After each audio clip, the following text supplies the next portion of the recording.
Merhaba değerli arkadaşlarım. Hepiniz bir videomuza hoş geldiniz, sefa geldiniz. Arkadaşlar diziliş formasyon videolarımızdı. Bir süredir bir ara vermiştik. Tabi araya farklı konular girdi. Uzun bir süredir bir formasyon videosu yapmamıştık. Bugüne nasip oldu. Sizlerle beraber paylaşmaktan da çok mutluyum. Öncelikle bunu söylemek istiyorum. Arkadaşlar bakın yanında görüyorsunuz. Bir arkadaşımızın bir formasyon isteği vardı. Ben de demiştim ki o cevaben hani yoksa yaparız demiştim ama baktım onunla ilgili, onun istediği formasyonla ilgili kanalımızda yanında görüldüğü gibi bir formasyon videomuz var. Bugün ise sizlerle paylaşmak istediğim formasyon 4-2-2-1-1 değerli arkadaşlar. E, Yani çok sık olmasa da zaman zaman gördüğüm bir diziliş şekli. Bu Top 11'da menajerlerde gördüğüm bir diziliş şekli.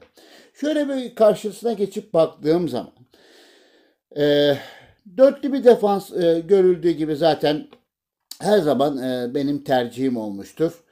Tabii bu kadromuzu da tabii bu 4-2-2-1-1'e göre dizayn ettim. Benim bu seneki gene söyleyeyim oynama şeklim bu değil.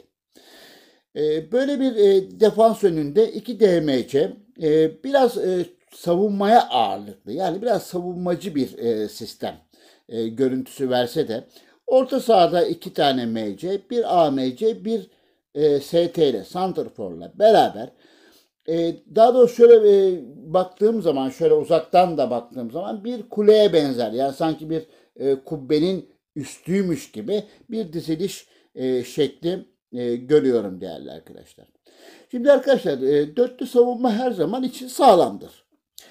Yani sağlam olmasında özellikle dediğim gibi stopperleriniz, bekleriniz gayet iyiyse dörtlü savunma bence ideal bir savunma şekli olabilir.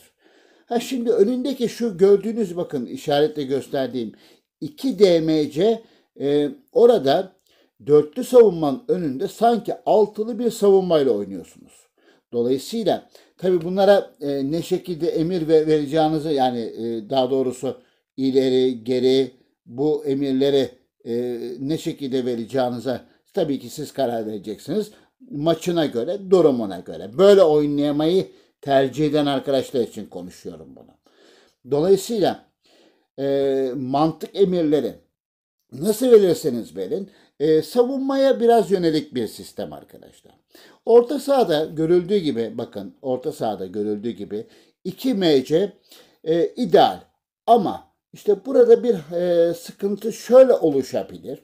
Eğer rakibinizin orta sahası 4 veya 5'li bir orta sahası varsa orada bir miktar size üstünlük sağlayabilir arkadaşlar. Onun önünde bir AMC ve ST. Şimdi şöyle baktığım zaman aslında değerli kardeşlerim iş gene görüldüğü gibi biraz beklere yönelik görünüyor. Bu sistemde nasıl oynanabilir? Ortadan oynamak mantıklı olur. Ha, kanatları kullanma şansımız var mı? Maalesef pek fazla yok. Ha, ancak dediğim gibi bakın görüldüğü gibi bekler ileri çıkarsa, beklerin ileri çıkımıyla beraber orada bir oyun kurulursa o zaman belki bir miktar kanatları az da olsa kullanma şansı var. Ama şu görünüşte 4-2-2-1-1'in bu sisteminde bir iki tane şekli var arkadaşlar. Ama bu sistemiyle oynarsanız eğer kesinlikle ortadan oynamakta veya rakibe göre tabii şimdi yine de söylemekte fayda var. Rakibin dizilişine, rakip formasyonuna göre de her şey değişebilir.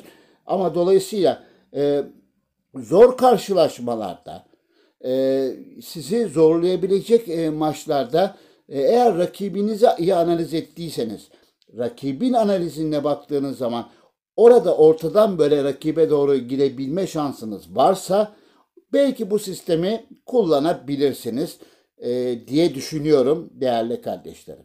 Şimdi arkadaşlar zaten AMC, ST zaten ileride yeterli olacaktır. Zaten biraz evvel gösterdiğim gibi MC'lerin de ileri çıkmasıyla orada bir miktar e, rakibin sonlandıramadığı veya sizin aldığınız ataklarda, kontra toplarda şey yapabilirsiniz. Yani rakibi sıkıştırma şansınız veya gol atma şansınız var. Ha, ama sonuç itibariyle rakibinize göre hareket edeceğiniz için 2 DMC, dörtlü defans, evet ilk başta ne diyoruz? Savunmacı bir sistem. Yani şöyle karşıya geçtiğiniz zaman arkadaşlar baktığınız zaman savunmacı bir sistem. Ha, savunmacı bir sistem nasıl oynanır? Sizden zor bir rakibe karşı oynanır.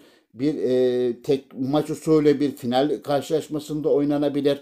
Dolayısıyla rakibi iyi analiz edip rakibin forvet hattını, ileri ucunu yani santradan ötesi kısmını, daha doğrusu futbol tabiriyle söyleyeyim, üçüncü kısmını iyi analiz ederseniz oraya göre belki bir şekilde bu düzeni alma şansınız olabilir diye düşünüyorum değerli arkadaşlar. Şimdi arkadaşlar 4-2-2-1-1. Kanatlar için şöyle söyleyeyim, yani beklerin şeyine kalmış. Videonun hafif başına da söylemiştim. Aynı şeyi tekrarlıyorum. Beklerin ileri çıkışına kalmış bir olay. Ha, uzun top arkadaşlar oynanabilir. Oynanabilir çünkü rakibin yine sonlandıramadığı ataklarda uzun topla AMC'nizi veya santrforunuzu topla buluşturma şansınız olabilir. Ha, diyeceksiniz ki şimdi burada hücum varyasyonunda eksiklikler, bazı kısıtlı durumlar oluşabilir. Çünkü gene rakibin defansına göre düşünürsek, eğer rakip defansa göre hareket edersek AMC, ST burada biraz hücum zenginliğini azaltabilir değerli arkadaşlar.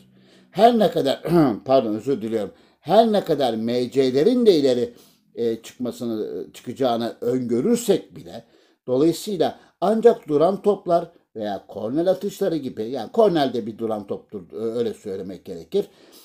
Duran toplar haricinde kombine bir atak yapma, yani biz hücum zenginliği açısından biraz burada kısırlık yaratabilir bence. İlk bakışta benim naçizane, tabii ki sizlerin de yorumunu bekliyorum. Yani bu formasyonla ilgili sizin de yorumlarınızı merak ediyorum değerli arkadaşlar. Eğer hal böyle olunca şöyle baktığım zaman sisteme, evet defansta büyük bir açık vermez sistem. Tabii vereceğiniz emirlere de bağlı. Ama orta sahada belki rakibe göre biraz belki az olabilir ama 2 MC her zaman iyidir. Yeterli olabilir. Forvet arkası forvet hücumda biraz sıkıntı derken arkadaşlar hücum zenginliği açısından sıkıntı yaratabilir. Ha, olası bir pozisyonda, olası bir durumda da kanatları kullanma şansı bu formasyonda yok. Ha, şöyle bir sistemde olabilir. Değerli arkadaşlar, şöyle bir sistem de olabilir. Şimdi tabii bunlar dediğim gibi ben elimdeki kadroya göre ayarladım. Ha, böyle de oynayan takımı bir veya bir tane galiba görmüştüm değerli arkadaşlar. Yanlış hatırlamıyorsam. Ha, bu şekilde de 4-2-2-1-1 oynayabilirsiniz. Ha, o zaman ne olacak? Bakın şurada gördüğünüz gibi DMC'lerinizi belki bir miktar MC sınırına kadar tutabilirsiniz. Ve MC sınırına kadar tuttuğunuz zaman da şöyle göstereyim ben tekrar. Değerli arkadaşlarım. Şöyle göstereyim. Hani belki biraz MC sınırına yakın tutabilirsiniz. Tabi bunların MC özelliği olduğu için dolayısıyla bana o ünlem işaretini vermiyor. Ama MC sınırına kadar DMC'lerini çekerseniz belki bir miktar orta sahaya katkıda bulunabilir. Ama hiçbir zamanki orijinal MC gibi orada görev yapmazlar değerli arkadaşlar. Ha tabi bu arada